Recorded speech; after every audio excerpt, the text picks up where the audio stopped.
Victims Code. My Lords, I've actually got an amendment in this group. It's a bit difficult sometimes where the groupings lie, but this was a group that covered the issue of violence against women and girls, and my amendment relates to how we assess the data in terms of that violence against women and girls. I'd really like to thank the Noble Lords Blencathra and Jackson of Peterborough for their support, and we'll at least hear from one of those shortly. This Amendment 105 seeks to probe problems with the data we use to develop policies and to ensure there's guidance to establish that sex registered at birth is used for any analysis of patterns of offending and recording victim and perpetrator profiles. This would ideally apply throughout the whole criminal justice system, but for now, this amendment focuses on violence against women and girls, and I'm hoping that on this topic at least there will be unanimity in acknowledging that sex difference between men and women can impact on people's experience of victimisation of offending and on patterns of offending and risk. Official crime data is used to assess the most appropriate services that should be developed and how resources should be targeted effectively, something that this bill has focused on at length in relation to support for victims. But any claims for evidence-based policy must be based on material reality and cannot depend on, for example, subjective assertions or an ideological beliefs, both of which could be misleading.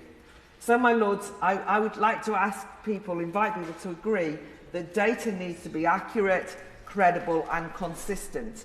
The problem is that accuracy, credibility and consistency are being undermined at present, and that is because the criminal justice system has either conflated or replaced data based on immutable sex with data based on more fluid concepts such as gender identity or self-declared sex. I'm aware of the fact that even discussing the collection of data based on a person's sex, whether male or female, has become controversial these days. One only has to look at last week's media reports of internal rows taking place in the Office for National Statistics about the methodology used in the census. But all the more reason why my amendment has emphasised the need to use the consistent measure of sex registered at birth. At present, there's an inconsistent muddle of options.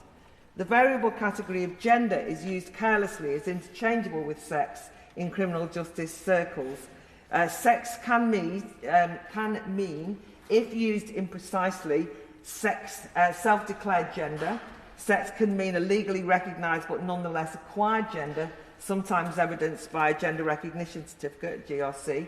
It can also mean changed government records, such as passports, driving licences, NHS numbers, even though a person's biological sex does not change, even if the documentation does. But the introduction of this vast array of recording practices creates a lack of clarity about what is being measured and what exactly some types of official criminal justice data represents.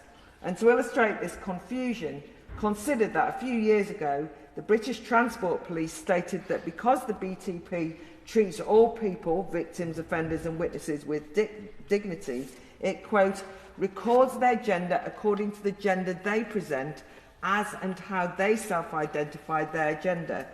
And that seems to suggest that the British Transport Police, undoubtedly well-meaning, but nonetheless prioritises validating people's identity rather than understanding that data collection is a critical variable in crime statistics.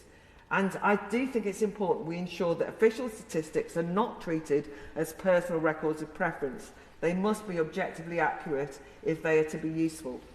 What's more, different police forces use different criteria for data collection, and this is very important in relation to our understanding of violence against women and girls. So the Keep Prisons Single Sex is involved in an invaluable project, invaluable public service indeed, when it annually submits freedom of information requests to all police forces in the UK with the aim of determining how they record suspects' sex.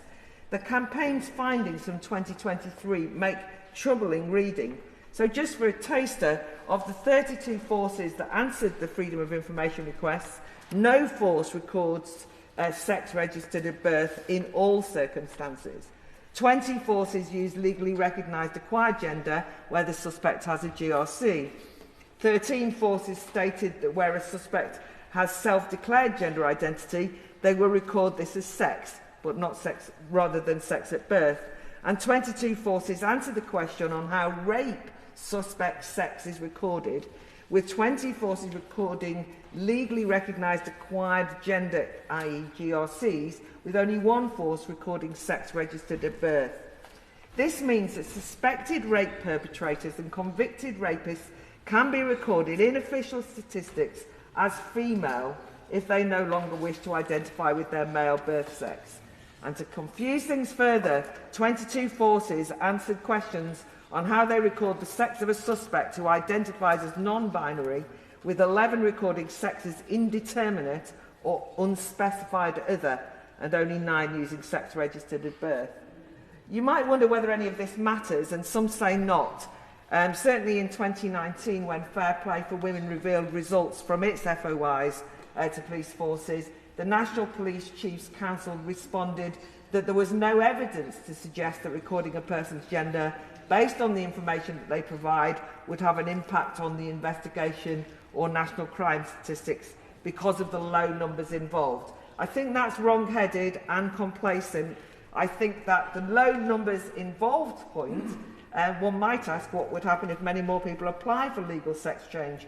And lots of organisations like Stonewall claim that the UK trans population is, up to 500,000, even though only a small minority have GRCs. That would make a significant error in the data sets.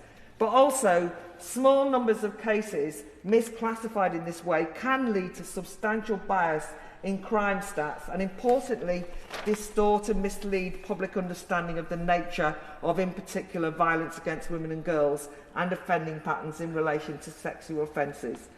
If the police now record female crime based on gender identity, this means female crime statistics include both women who are born female, but also trans women who were born male.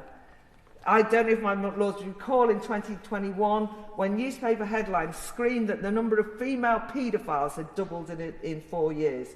And this shocking statistic was based on a Radio 4 File on 4 documentary that used data from FOIs, and it claimed that between 2015 to 2019, the number of reported cases of female perpetrated child sex abuse prosecuted by police in England and Wales had risen from 1,249 to 2,297, an increase of 84%. There was a moral panic that followed, assuming that that meant that more women were sexually abusing children, and there was endless talking heads on TV discussing why. The furore only calmed down when it dawned on commentators that no account had been taken of whether the males who identify as women might be responsible for the apparent increase because of confusion about data protection. And of course, maybe it is the case that there are more women who are sexually abusing children. After all, offending patterns do change. However, it's impossible to know or make that claim from the collected data based on a mixture of gender identity and sex registered at birth. So this sort of unreliability surely erodes public understanding. Trust is eroded when sex disaggregated data held by the police doesn't actually record what most people think it does. Unsurprisingly, this can lead to media reports of female rapists, women as sex abusers, etc., when in fact what's being reported are male perpetrators claiming a female gender identity. I think we only have to look at the widespread public shock when it was revealed that one double rapist treated as a woman when remanded in a Scottish women's prison was in fact not a female, but not the female Isla Bryson, but Adam Graham. And indeed that scandal precipitated the downfall of the then Scottish First Minister Nicola Sturgeon. So to finish, routinely such confusions continue. Only last week, in media coverage of a trial at Southampton Crown Court, both broadcast and print media reported that a 56-year-old female charity shop worker was charged with exposing her penis.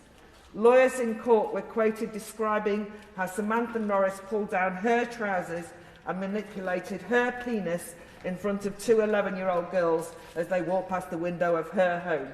But actually, my lords, it's his home, his pants, his penis, because Mr. Norris may identify as a woman and be treated as such by criminal justice agencies, but he is male.